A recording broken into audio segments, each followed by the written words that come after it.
Hi families, welcome back to my channel. எல்லோரும் எப்படி இருக்கீங்க? நல்லா இருக்கீங்களா?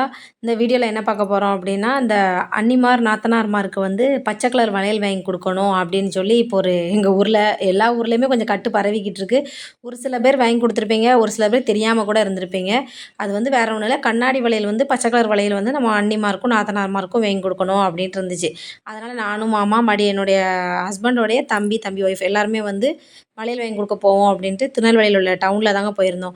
டவுனுக்கு போயிட்டு அங்கே கோயில் வாசல் இருக்குது பார்த்தீங்களா, அங்கே இந்த லைனில் ஒரு கடை இருக்குது, பாலாஜி பேங்கிள்ஸ்னு ஒரு கடை இருக்குது. அந்த கடையில் தான் போய் நாங்கள் வந்து வாங்க போயிருந்தோம். அங்கே வாங்க போவையில் சரி அப்படியே மறுநாள் வந்து எங்கள் ஊர் அம்மன் கோயிலே வந்து அம்மனுக்கு வளகாப்பு நடக்குது. அதனால் நம்ம வளையல் மாலை சாத்திடுவோம் அப்படின்ட்டு அம்மனுக்காகவே நாங்கள் வளையல் வாங்கியிருந்தோம்.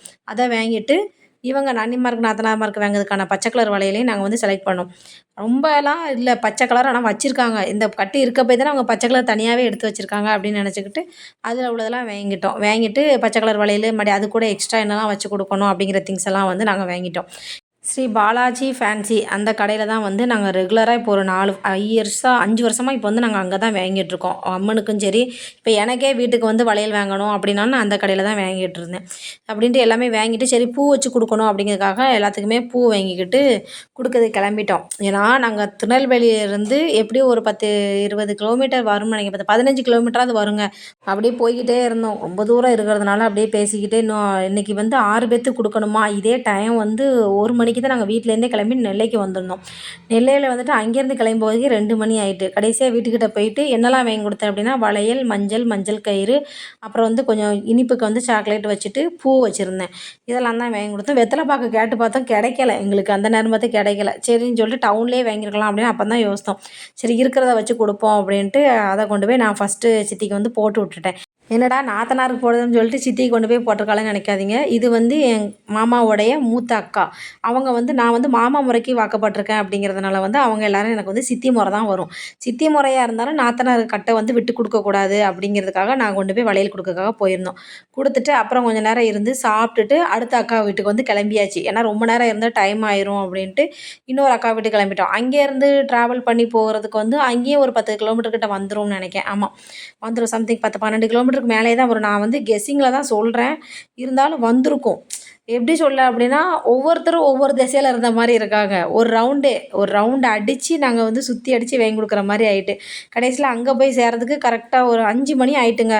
சரிண்ணா உங்கள் வீட்டு வாசலில் போய் நிற்கவுமே கார்லேயே நான் இருந்து எடுத்து வச்சுட்டு வந்துருந்தேன் அப்படின்ட்டு ஒவ்வொரு பொருளையுமே எடுத்து காரில் வந்து எடுத்து வச்சுக்கிட்டு இருந்தேன். ரொம்ப பெரிய பொருளாக இல்லை, நான் சொன்ன அதே தான். எல்லாத்துக்குமே ஒரே பொருள் தான், யாருக்கும் மாற்றமே கிடையாது. இவங்களுக்கு வந்து மல்லிகைப்பூ வந்து வாங்கியிருந்தேன். சரின்ட்டு அங்கே உள்ளே போனதுமே கொடுக்கலாம் அப்படின்னு சொல்லிட்டு முடிவு பண்ணியிருந்தேன். அவங்க நைட்டி போட்டு நின்றுருந்தாங்களா, நீ சொல்லியிருந்தா. ஆனால் எதுக்காக நான் நைட்டி போட்டிருந்தாங்கன்னு சொல்கிறேன் அப்படின்னா, நான் வந்து இப்போ தான் யூடியூப் வந்து ஸ்டார்ட் பண்ணியிருக்கேன். ஸ்டார்ட் பண்ணி ஒரு 4 மந்த்ஸ் 5 மந்த்ஸ் தான் ஆகுது. இருந்தாலும் எனக்கு வந்து ஃபுல் ஃபேமிலி வந்து கொஞ்சம் சப்போர்ட்டாக இருக்காங்க. நான் வீடியோ எடுத்தேன் அப்படின்னா கொஞ்சம் சப்போர்ட்டாக தான் இருக்காங்க. இப்படி வீடியோ எடுக்காத, என்னை காமிக்காத அப்படின்னு யாருமே சொல்லவும் இல்லை. அதனால் எனக்கு அது ஒரு பெரிய ஹாப்பியாக தான் இருக்குது. ஏன்னா நம்ம வந்து டக்குன்னு யூடியூப் வந்து ஸ்டார்ட் பண்ணிட்டேன். ஒரு கிராமத்து சைடில் இருந்து நான் யூடியூப் வந்து டக்குன்னு ஸ்டார்ட் பண்ணிட்டேன். ஒவ்வொரு வீட்டில் வந்து பண்ண வேண்டாம் அப்படிம்பாங்க. ஆனால் எந்த சித்தியுமே வந்து என்னை ஒன்றுமே சொல்லலை, வீடியோ எடுத்தால் எடுத்துக்கோ அப்படின்னு சொல்லி விட்டுட்டாங்க. அவங்களுக்கு கொடுத்துட்டு அவங்க வீட்லேயும் சாப்பிட்டுட்டு அதுக்கப்புறம் இது வந்து என் மாமாவுடைய 3வது அக்கா அவங்களுக்கும் கொண்டு போய் கொடுத்தோம். அவங்க வீட்லேயே சாப்பிட சொன்னாங்க. எப்பா இதுக்கு மேலே எங்களுக்கு முடியாது அப்படின்னு சொல்லவும் உடனே அவங்க குழிப்பணியாரம் பண்ணி கொடுத்துருந்தாங்க. சரின்ட்டு அவங்க குழிப்பணியாரம் கொடுத்ததையும் சாப்பிட்டுட்டு கிளம்புறோம். நைட் ஆகிட்டுங்க. இதுக்கு அடுத்து யாருக்கு கொடுக்க போகிறோம் அப்படின்னா, என்னுடைய கூட பிறந்த அண்ணன் ஒய்ஃபுக்கு, அதாவது என்னுடைய அண்ணிக்கு.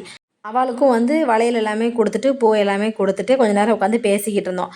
நான் எப்படி மாமா முறைக்கு வாக்கப்பட்டு அவங்களுடைய கூட பிறந்தவங்க எல்லாத்தையும் சித்தின்னு கூப்பிடுதனோ, அதே மாதிரி என்னுடைய அண்ணியும், அதாவது என்னுடைய அண்ணன் ஒய்ஃபு, அவளும் மாமா முறைக்கு வாக்கப்பட்டு நான் வந்து அவளுக்கு சித்தி முறை தான் வரணும்.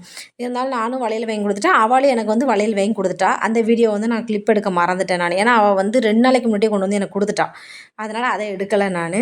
அதுக்கப்புறம் தான் வந்து மறுநாள் வந்து இன்னொரு அண்ணனுடைய ஒய்ஃப் கொண்டு போய் கொடுக்க போனோம். அந்த மைனிக்கு கொடுக்க போவையில் வந்து காலையில் தான் கொண்டு போய் கொடுக்க போனோம். ஏன்னா மறுநாள் ஆகிட்டு பார்த்தீங்களா, நைட் ஆகிட்டு அப்படிங்கிறனால அவளோட முடிச்சுட்டு அதுக்கப்புறம் நாங்கள் வீட்டுக்கு வந்துட்டு தூங்கி காலையில் எழுந்திரிச்சி போய் தான் இந்த மைனிக்காக வளையல் வாங்கிட்டு போனோம். அவங்களுக்கு நேற்று மல்லிகைப்பூ வாங்கிட்டு போனோம்னா இவங்களுக்கு மல்லிகைப்பூ கிடைக்கல. ஸோ இவங்களுக்கும் இன்னொரு சித்திக்கும் வந்து பிச்சிப்பூ தான் வாங்கிட்டு போனோம். அதை கொண்டு போய் வாங்கி கொடுத்துட்டு வளையலும் போட்டு விட்டு கொஞ்ச நேரம் உட்காந்து பேசிகிட்டு இருந்துட்டு அப்புறம் ஒரு ஜூஸ் குடிச்சிட்டு வந்து கிளம்பிட்டோம். அதுக்கு அடுத்து போனது தான் என் மாமாவுடைய 2வது அக்கா வீட்டுக்கு. அவங்க வீட்டுக்கு கொண்டு போய் கொடுக்க போயிருந்தேன். அவங்க வந்து கையிலேயும் போட்டு விட்டேன். அவங்க கையிலேயும் போட்டு விட்டு கொஞ்ச நேரம் உட்காந்து பேசிக்கிட்டே அப்படியே வந்து கிளம்பிட்டோம். ஆனால் இவ்வளோ ரவுண்டை அடித்து சுற்றி அடித்து ஒரு வழியா எல்லாத்துக்குமே வந்து வளையல் கொடுத்து முடிச்சாச்சு.